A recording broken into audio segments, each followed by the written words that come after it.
নমস্কার বন্ধুরা, ঘরোয়া রান্না বাই চৈতালিতে সবাইকে স্বাগত জানাই। সবাই কেমন আছেন? আশা করছি ভালো আছেন। আমি আজকে একটি দুর্দান্ত স্বাদের স্ন্যাক্সের রেসিপি নিয়ে এসেছি। প্রত্যেকদিন সন্ধ্যাবেলা বাচ্চারা কী খাবো করে বায়না করে, আর সবসময় তো তেলে ভাজা দেওয়াটাও ওদের জন্য ভালো না। তাই আমি স্বাস্থ্যকর একটি স্ন্যাক্স নিয়ে এসেছি, যেটা এক বাটি চিড়ে আর দুটো আলু দিয়ে তৈরি হয়ে যায়। খুব তাড়াতাড়ি তৈরি হয় আর খেতেও কিন্তু দুর্দান্ত হয়। স্ন্যাক্সটা করার জন্য আমি চিড়েটা প্রথমেই একটা বড় পাত্রে ঢেলে নিয়ে জল দিয়ে ভালো মতো পাল্টে এটাকে আমি ধুয়ে নেবো, কারণ চিড়ের মধ্যে অনেকটাই ময়লা থাকে। তাই জল দিয়ে ভালো মতো পাল্টে আমি চিড়েটাকে ধুয়ে নেবো। ধুয়ে চিড়েটা ঢাকা দিয়ে কিছুক্ষণ ভিজতে দেবো। চিড়েটা নরম হতে হবে। যদিও চিড়ে 3-4 বার ধুলেই নরম হয়ে যায়, তাও আমি জল দিয়ে বারবার করে ধুয়ে চিড়েটা আমি কিছুক্ষণ ভিজে রেখে দেবো। স্ন্যাক্সের এই রেসিপিটা বন্ধুরা খুব তাড়াতাড়ি হয়ে যায়, খুব বেশি হলে 10 থেকে 15 মিনিট সময় লাগে। আর বাচ্চারা এতটাই আনন্দ করে খাবে যে বলার মতো না, বারবার এটা বানিয়ে দিতে বলবে। আর সবথেকে ভালো ব্যাপার হচ্ছে অয়েল ফ্রি। দেখুন, চিড়েটা আমার বারবার ধোয়া হয়ে গেছে। লাস্টে অল্প একটুখানি জল দিয়ে চিড়েটা আমি ঢাকা দিয়ে রেখে দেবো বন্ধুরা। এরপর আমি চিড়ের মধ্যে দেওয়ার জন্য আলু কেটে নেব। চিড়ের মধ্যে আমি 2টো সেদ্ধ আলু দেবো।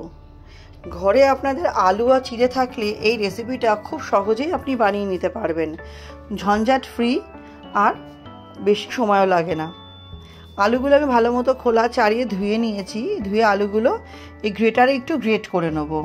এই রেসিপিটা আমি কাঁচা আলু দিয়ে করব। গ্রেটারে গ্রেট করে নেওয়ার পর একটা বাটির মধ্যে জল নিয়ে আমি আলুগুলো খুব ভালো মতো ধুয়ে নেবো। আলুর যে একটা রস থাকে, মানে কষ মতো, সেটা যাতে বেরিয়ে যায়। তারপর জল থেকে খুব ভালো মতো হাতের সাহায্যে চিপে আমি আলুগুলো চিড়ের মধ্যে ডাইরেক্ট দিয়ে দেবো। বাচ্চারা বন্ধুরা এটা খেতে এতটাই পছন্দ করবে, এটা একবার বানালে বারবার বানানোর আপনার কাছে কিন্তু অনুরোধ আসবে, এটা আমার গ্যারেন্টি রইল। আলুটা দেওয়া হয়ে গেল চিড়ের মধ্যে। এবার আমি দেবো কিছু সবজির মধ্যে আমি কেটে রেখেছি লঙ্কা, কারি পাতা, আদা, ধনে পাতা আর পেঁয়াজ। লঙ্কাটা অবশ্যই আপনারা কে কতটা ঝাল খান সেই বুঝে দেবেন। লঙ্কার পরিমাণটা কমিয়ে বাড়িয়ে দেবেন আপনারা। প্রথমে আমি দিয়ে দিলাম এর মধ্যে কাঁচা লঙ্কা। আমি এর মধ্যে 2টো মতো কাঁচা লঙ্কা দিয়েছি। দিলাম কারি পাতা কুচি করে রেখেছিলাম। দিলাম খুব সামান্য আদাটা আমি গ্রেটারে গ্রেট করে থেতো করে নিয়েছিলাম। দিয়ে দিলাম ধনে পাতা। আর এর মধ্যে দেবো পেঁয়াজ। এটার মধ্যে আপনারা চাইলে গাজরও দিতে পারেন, আমি গাজরটার ব্যবহার করিনি। এখানে আমি 2টো মতো পেঁয়াজের ব্যবহার করেছি। সবই কুচি করে মিহি করে কেটে নিয়েছিলাম। দিয়ে এর মধ্যে আমি এটার বাঁধনটা আনার জন্য দিয়ে দেবো কর্নফ্লোর। আমি এর মধ্যে 3 চামচ মতো কর্নফ্লোর লেগেছে। পরে যদি একটু লাগে দেবেন। এটা আমাকে একটা ডো তৈরি করতে হবে, যেরকম আমি আটা ময়দা মাখি ডো তৈরি করি, এরকম একটা ডো তৈরি করতে হবে। তো আমি প্রথমে 3 চামচ দিয়েছি কর্নফ্লোর, তারপর আমার 1 চামচ লেগেছে। কর্নফ্লোরটা দিয়ে খুব ভালো মতো এটা আমাকে মেখে নিতে হবে, একটু সময় নিয়ে মাখতে হবে। নতুন বন্ধু যারা আমার চ্যানেলে নতুন, ভিডিওটি প্রথম দেখছেন, আমার রেসিপিটা যদি সামান্য হলেও ভালো লেগে থাকে বা রেসিপিগুলো যদি সামান্য হলেও ভালো লেগে থাকে, চ্যানেলটি সাবস্ক্রাইব করে পাশে থাকা অনুরোধ রইল। পাশে থাকা বেল আইকনটি প্রেস করে অল নোটিফিকেশানটা অন করে দেবেন, যাতে আমি চ্যানেলে যখনই নতুন রেসিপি আপডেট করব সবার আগে আপনাদের কাছেই নোটিফিকেশান পৌঁছে যাবে। এবং পুরনো বন্ধুদের অনেক ধন্যবাদ পাশে থাকার জন্য। দেখুন, আমার ডোটা তৈরি হয়ে গেছে। এবার এখান থেকে আমি হাতে একটু তেল মাখিয়ে নিলাম। মাখিয়ে নিয়ে এখান থেকে ছোট্ট করে লেচি কেটে আমি এগুলো একটু চৌকো শেপ দিয়েছি। আপনারা আপনাদের পছন্দ মতো শেপ দেবেন, গোল শেপ বা আপনাদের যেই শেপটা পছন্দ আপনারা দেবেন। আমি এর মধ্যে ছোট চৌকো শেপ দিয়ে এগুলো একটা করে সবগুলো আমি বানিয়ে নেব। রেসিপিটা একই অনুরোধ করবো, একটা লাইক দিয়ে দেখা শুরু করবেন এবং ভিডিওটি স্কিপ করবেন না। স্কিপ করলে কি পদ্ধতিতে আমি বানালাম এই স্ন্যাক্সটা আপনারা কিন্তু পুরোটাই মিস করবেন। আর আমি গ্যারান্টি দিচ্ছি রেসিপিটা আপনাদের খুবই ভালো লাগবে। অনুরোধ রইল অবশ্যই একবার বাড়িতে ট্রাই করবেন। কেমন লাগলো সুন্দর কমেন্টের মাধ্যমে কমেন্ট সেকশনে জানাবেন। আপনাদের একটা লাইক বা একটা কমেন্ট আমাদের অনেক উৎসাহ তো দেয় সামনে এগিয়ে যাওয়ার জন্য, নতুন রেসিপি করার জন্য। আর বাড়িতে অবশ্যই একবার ট্রাই করবেন। দেখুন, আমি একটা করে প্রত্যেকটাই আমি স্ন্যাক্স এভাবে রেডি করে নিচ্ছি। সন্ধেবেলা বন্ধুরা বাড়িতে যদি হঠাৎ করে অতিথি চলে আসে, বেশিক্ষণ তো সময় লাগে না করতে, আপনারা ইজিলি এটা বানিয়ে নিতে পারবেন। আমি একটা ডেচকির মধ্যে জল গরম হতে বসিয়ে রেখেছিলাম, তার মধ্যে ঝাঁঝরি থালা দিয়েছি। ঝাঁঝরি থালায় সামান্য একটু তেল মাখিয়ে নিয়েছিলাম, নিয়ে যে কটা আমার ধরবে স্ন্যাক্সগুলো বসিয়ে মিনিট 5 থেকে 6 মিনিট এটা ভাপিয়ে নিলাম। দেখুন, তারপর এগুলো আমি তুলে নিচ্ছি। এটা আপনারা এই ভাপানোর পর এটা আপনারা এমনিও খেতে পারেন। তো আমি এটা এমনি খাইনি, আমি এটা একটু স্পাইসি করেছি। আমার প্রত্যেকটা ভাপানো হয়ে গেছে। স্পাইসি করার জন্য কড়াইতে দিয়ে দিচ্ছি আমি খুব সামান্য তেল। এর মধ্যে আমি সর্ষে ফোড়ন দিয়েছি, কারিপাতা ফোড়ন দিয়েছি। ফোড়নটা দেওয়ার পর আমাকে কিছুক্ষণ একটু নাড়াচাড়া করে নিতে হবে। তারপর এর মধ্যে আমি 2 রকম সস দিয়েছি।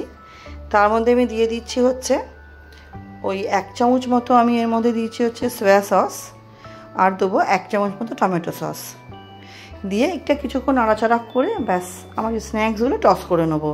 আপনারা চাইলে সাদা জিরে, প্লেন সাদা জিরে দিয়েও এটাকে টস করতে পারেন।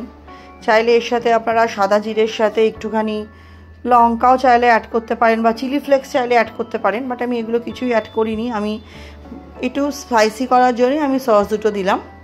দিয়ে এখন শুধু এটাকে খুব ভালো মতো একটু টস করে নিতে হবে, একটু নাড়াচাড়া করে নিতে হবে, যাতে প্রত্যেকটা স্ন্যাক্স একটুখানি কোটেড হয়।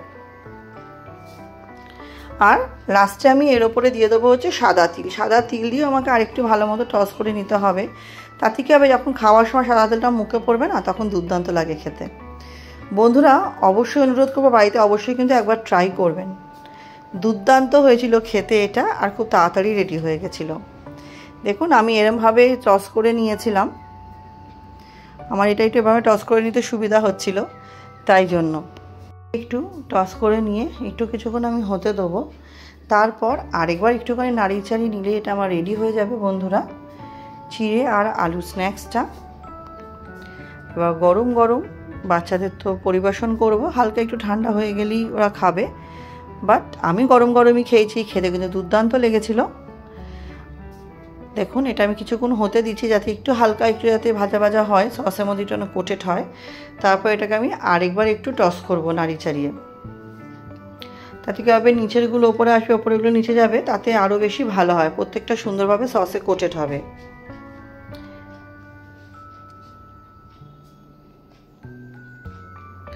বন্ধুরা এটা অবশ্যই বাড়িতে বাচ্চাদের একবার বানিয়ে দেবেন, গ্যারেন্টি দিচ্ছি ওরা খুব পছন্দ করে খাবেন। তাহলে ভিডিওটা আমার তো এখানেই কমপ্লিট হয়ে গেছে। এর মধ্যে জাস্ট আরেকটু আমি সাদা তেল দিয়েছি হচ্ছে গার্নিশিংয়ের জন্য। এবার গরম গরম একটা সার্ভিং প্লেটের মধ্যে আমি সার্ভ করব। দেখুন দেখতে কতটা সুন্দর হয়েছে।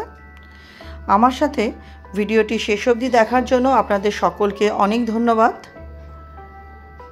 তাহলে আমি তো এবার সার্ভিং করে এটা খাওয়ার পালা, আর আপনারাও চট করে বাড়িতে বানিয়ে ফেলুন। আর ভিডিওটাও আমি আজকের মতো এখানেই শেষ করছি। নেক্সট দিন আবার হাজির হয়ে যাব নতুন কোনো রান্নার সাথে। সবাই খুব ভালো থাকবেন, সুস্থ থাকবেন।